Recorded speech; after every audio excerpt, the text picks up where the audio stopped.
सत्संगत जी, प्यार से कहना ध्यान निरंकार जी। उदयपुर में जहाँ पिछले 3 दिनों से ये युवा महात्मा, चाहे वो स्पोर्ट्स का आनंद और 2 दिन सिंपोजियम का आनंद और एक एक शिक्षा, वो गहराई रूप के खुद को और गहराई से समझा जाए, अपनी सोच, अपनी दिशा, इसके ऊपर एक संतुलन बनाकर, एक बैलेंस बना के सही दिशा में ही ये कदम युवा के भी बढ़ते रहें और साथ ही ये नौजवानों को किस तरह हर एक को साथ लेकर ही आगे बढ़ना है, वरना अकेले आगे बढ़ भी गए और बच्चों को, बुज़ुर्गों को पीछे छोड़ दिया तो वो भी कहाँ आगे बढ़ना हुआ। तो कैसे ये सत्य, ये निराकार परमात्मा, एक चेतना, विवेक, एक सही सोझी, इसके ऊपर केंद्रित रहते हुए जहाँ वो संदेश युवाओं के लिए ज़रूरी, वहीं वो हर एज ग्रुप के लिए भी कि कैसे अपनी असली पहचान हो जाए और ये परमात्मा पल पल जीवन में शामिल हो जाए। ये भक्ति की शुरुआत इस ब्रह्म ज्ञान से हो। कैसे हर कोई अपने जीवन में फिर एक वाकई ही मुबारक जीवन को जिए, एक असली इंसान बन के वो मानवीय गुणों से युक्त होकर ही एक हर जगह फिर प्यार बांटे, प्रेम बांटे।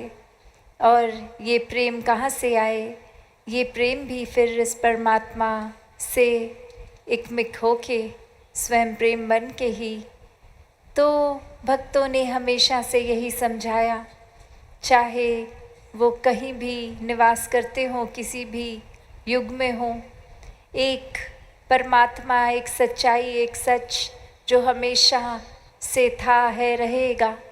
और कैसे जिन्होंने इस सच का संग कर लिया, वो तो जीते जी ही फिर बंदिशों से आज़ाद हो गए। एक अपने आप को भरम भुले के एक सुपरस्टिशन से मुक्त कर लिया, एक अंधाधुंध कोई भेड़ चाल में नहीं फंसे, एक सही सच को जानकर फिर अपने जीवन को बहुत स्पष्टता से, एक बहुत ही सरलता से, सहजता से, सुकून से जिया।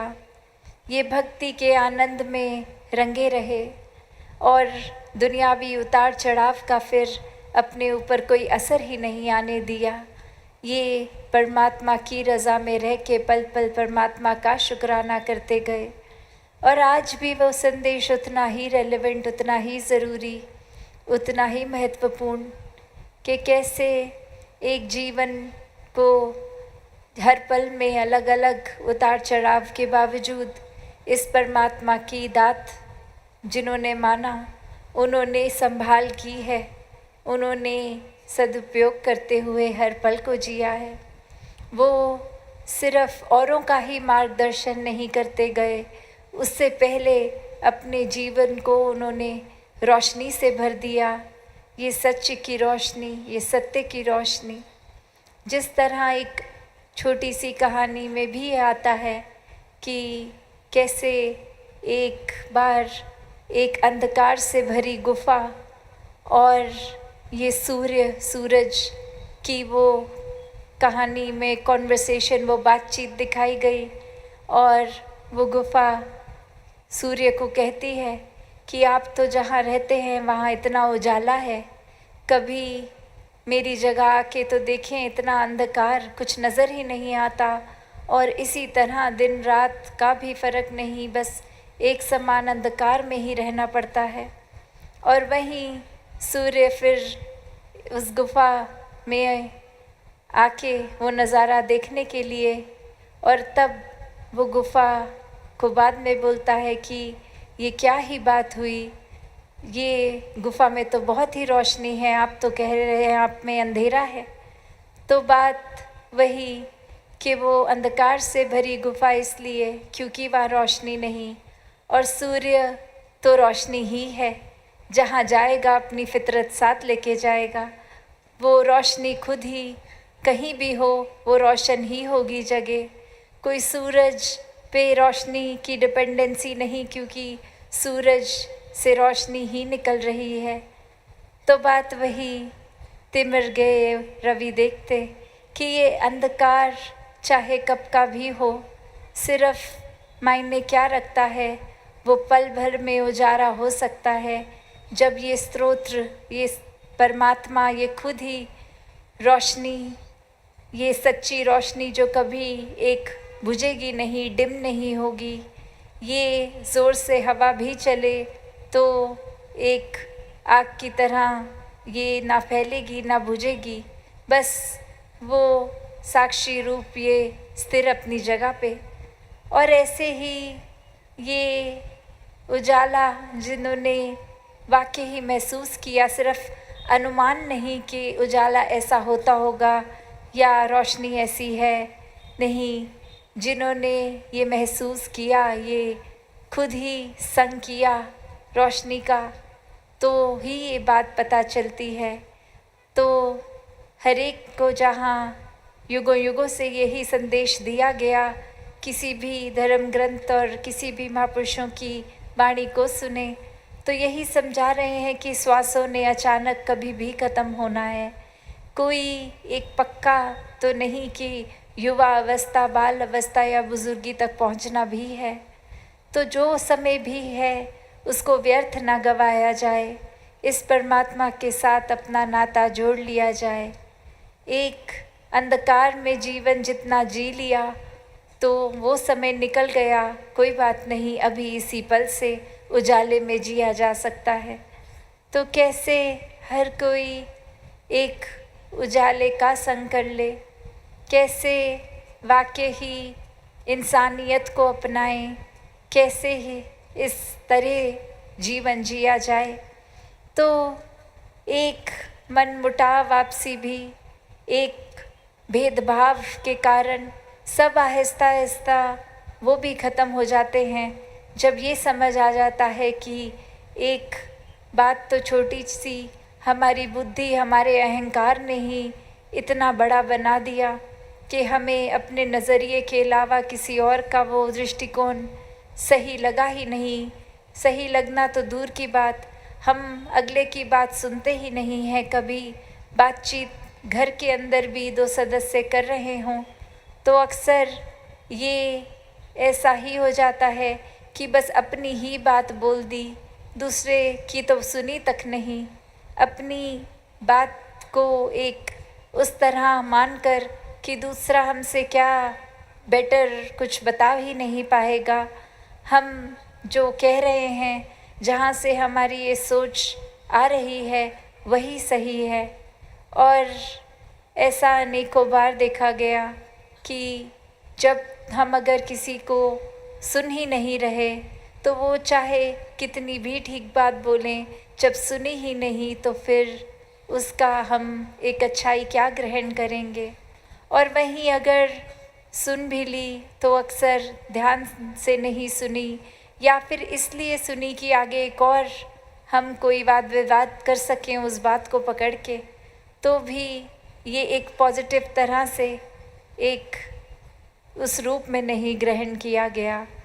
और जब मन वाकई ही एक आर्ग्यूमेंट को, एक दलील को उस तरह से नहीं रखता किसी के आगे कि बस हमारा ही सही है ये नज़रिया, तो दूसरे की बात भी अच्छी लगती है। ये समझ आता है हाँ इस तरह हमने सोचा नहीं, ये अपनी जगह ठीक है, हम अपनी जगह ठीक हैं, तो गलत तो वो भी नहीं। तो ऐसे ये मनमुटाव, ये पारिवारिक रूप में भी अगर ये देखा जाए कि छोटी छोटी बातों का हल सिर्फ एक साथ हर एक को जब तक लेकर चलेंगे तो वो सॉल्यूशंस, वो एक आंसर्स अपने आप आते रहेंगे। और जब ये संतमति को अपना लेते हैं तो वहाँ ये ही भाव अगर है भी कि पता है कि कोई डिस्कशन हो भी रही है तो वहाँ वो नफ़रत का रूप नहीं ले लेती। एक ये इंसान को तब पता है कि इस डिस्कशन को करते हुए भी ये परमात्मा हाजिर नाजिर है, तो वो एक दूसरे की फीलिंग्स का ख्याल रख के वो बात की जाती है।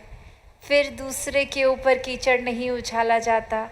एक अपनी बात स्पष्टता से तो रखी जाती है, पर साथ ही कुछ ऐसा भी कटाक्ष दूसरे पे नहीं कि जिससे वो शब्द ही इतनी चोट अगले को पहुंचा दें कि वो बात तो डाइल्यूट हो गई, वो बात तो फिर जो इतनी ज़रूरी भी नहीं रह गई, उससे ज़्यादा ज़रूरी तो उस इंसान के लिए फिर ये दर्द रह जाएगा जो हमारे द्वारा दिया गया। तो हर एक को जहाँ ये बहुत ही एक विवेकतापूर्ण, एक अपने चेतनता को ऐसा इस्तेमाल करते हुए हर समय रहना है, वहीं ये अलर्ट होके एक रहना जहाँ पे किस तरह से एक आचरण भी हो, शब्द भी हो, भाव भी हों, और ये सुगंधित भाव, ये खुशबू से भरे तभी होंगे जब वाकई ही ये खुशबू परमानेंट जो है, ये परमात्मा ये जब निवास करे अंदर बाहर, तो पता है फिर कोई जानबूझकर तो एक किसी को चोट नहीं कोई पहुंचाएगा। और अगर किसी समय कुछ ऐसी बात हो भी गई तो कैसे फिर मन स्वयं ही क्षमा याचक हो जाता है। वो किसी को कहना नहीं पड़ता कि जाके क्षमा मांगिए, खुद को ही ये एहसास हो जाता है। तो कैसे हर कोई अपने जीवन को, जहाँ जो भी पड़ाव जीवन का चल रहा है, उसको ही सुनहरा किया जा सकता है। कोई ख़ास समय विशेष की एक वेट करना ज़रूरी नहीं है कि जब ऐसा होगा तो ही ऐसा किया जा सकता है। फिर भक्त तो अपॉर्चुनिटीज़ बना ही लेता है कि अगर ऐसी बात नहीं तो मैं खुद ही एक कोई इनिशिएटिव लूँ कि ये अपने भावों को दूसरों के चरणों में रख दिए जाएं। फिर कोई ये नहीं कि टाइम वेस्ट और करते हुए कि जब मौका बनेगा तब ही बात बोलेंगे, उससे पहले नहीं। तो ये क्षमा मांगना भी कोई ये एक इंसान को छोटा नहीं दर्शाता, ये तो वाकई ही करुणा के भाव से, एक विनम्रता के भाव से, एक ह्यूमिलिटी के भाव से ये भाव का भी जन्म हुआ। और वहीं हर किसी के लिए भी कि अगर किसी और ने हमें चोट पहुंचाई तो उसकी क्षमा मांगने से पहले उसको माफ़ किया जाए, और जहां हमसे गलती हुई तो किसी की इंतज़ार नहीं हो कि वो आके बोलें क्षमा मांगें। ये खुद ही एक मन चेतना से भरा, एक इंटेलिजेंस, उस तरह से इमोशनल एक आईक्यू की बात कि कैसे वो सेंसिटिविटी से हैंडल करके एक अपनी बात को रखा जाए। तो कैसे संसार में आज भी जहाँ एक इतनी विस्तार की बात हो रही है, हर फील्ड में हो, चाहे वो आध्यात्मिक रूप भी, चाहे वो भी समागम पे भी सबने विस्तार को ही इलेबोरेट किया, उसी पे बात रखी। कैसे एक आज इंसान अगर चाह रहा है तो वो एक उस तरह विस्तार करने लगा है जो कहीं से प्रमाण नहीं देता इंसानियत का। वो एक एक किसी की कमियों को पकड़ के ऐसे उछाल दे, चाहे वो आज इतना नहीं एक मेहनत भी करनी पड़ती कि किसी को जाके बोलो, बस एक छोटी सी चीज़ ही चिंगारी लगाने के लिए काफ़ी है। चाहे वो आजकल हम सोशल मीडिया का भी रूप देखते हैं कि किसी ने कोई एक फ़ोटो डाली या कमेंट दिया और उसके नीचे ही कुछ ऐसी बातें बोल दी कि बस सब वो आग की तरह नफ़रत फैल गई। कैसे वो चेक भी नहीं किया गया कि जो हम बोल रहे हैं वो फैक्ट हमारा सही है भी नहीं है, या वो तस्वीर डालने से पहले भी कि ये कुछ लिखा है हमने तो ये चीज़ सही है भी कि नहीं। बस एक होड़ की कुछ जैसे ही कच्चा पक्का भी पता है, बस डाल दें कि ये पता लगे, ये सबसे पहले एक बात हमसे ही पता लगी हो, उस तरह हमारी इम्पोर्टेंस हो जाए। तो भक्त तो हमेशा एक पक्के पैर चलते हैं, ना अफवाहों को एक हवा देते हैं और ना ही ऐसे कान बनते हैं जो निंदा नफरत श्रवण करने में दिलचस्पी रखते हों। तो एक ऐसी बात अगर कान में आई भी तो कैसे वहीं खारिज कर देते हैं कि एक सामने वाले को बता देते हैं कि ठीक है, हमसे ऐसी बातें आप मत कीजिए। अगर आपको भी कायदे से तो नहीं करनी चाहिए किसी के बारे में कुछ उल्टी बात, पर अगर इंटरेस्ट है तो वो हमारा नहीं है। हमारे कान वो ना एक इंटरेस्ट दिखाएं, वरना तो एक मुंह से तो बोल लेते हैं कि ये निंदा नफरत नहीं करनी, पर कर्मों से एक अगर कितने भी व्यस्त हों, बस थोड़ा सा साथ के कमरे में भी बात हो रही हो तो अपना कार्य पॉज कर देंगे, रुक जाएंगे कि दूसरे की भीनी भी जो बात सुनाई दे रही है उसको अच्छी तरह सफाई से सुन लें कि क्या खुशबूस हो रही है साथ के कमरे में। तो बात वही कि कैसे एक अगर वो बात सोची जाए हमारे लिए ज़रूरी है तो अगले को खुशफुसाना भी क्यों पड़ेगा, वो तो आराम से नॉर्मल एक उस आवाज़ में बोल ही देंगे कि हम भी सुन लें। वो या उनको लग रहा है कि ये हमारे लिए उचित नहीं इसलिए धीरे बोल रहे हैं, या फिर वो कोई उनकी अपनी पर्सनल बात है जिससे हमारा कोई लेना देना नहीं है इसलिए वो बोल रहे होंगे। तो अपना कान उनकी बात में हमें डालना ही क्यों है। ये रुझाव, ये एक गॉसिप नेचर अगर है तो फिर ये हमारी मन की ही एक शरारत है, मन का ही एक वो पहलू है जिस पे ये काबू करना, एक इसको किस तरह से चैनलाइज करना है वो फिर हमारे अंदर ही बात है, हमारे ऊपर ही निर्भर करता है। तो ऐसे ही युक्त होकर भावों से जो एक अच्छा मार्ग अपनाते हुए इस सच्चाई को जो अपने साथ रखते हैं वो फिर एक छोटी मोटी बातों में ना उलझ के वाकई ही इस भ्रम से जुड़ते हैं इतना विशाल जिसका कोई अंत ही नहीं, इस असीम के साथ जुड़कर फिर छोटी छोटी बातों को नज़रअंदाज कर देते हैं, उनका प्रभाव अपने ऊपर पड़ने ही नहीं देते। और ऐसी ही कैपेसिटी, ऐसा ही एक इंसान युक्त है इस एक ऐसी सोच को अपनाने के लिए। बस ये कमी, ये चूक हमारी ही हो रही है कि जिस तरह एक बीज पूरे का पूरा पेड़ बन सकता है जिसमें फल भी हैं, पत्ते भी हैं, लक्कड़ भी है, अन्य और चीज़ें, पर खुद ही वो बीज फूटने से ही डर रहा है कि ये एक इतनी सी एक तिन मात्र भी जो आइडेंटिटी है ये भी छूट जाएगी।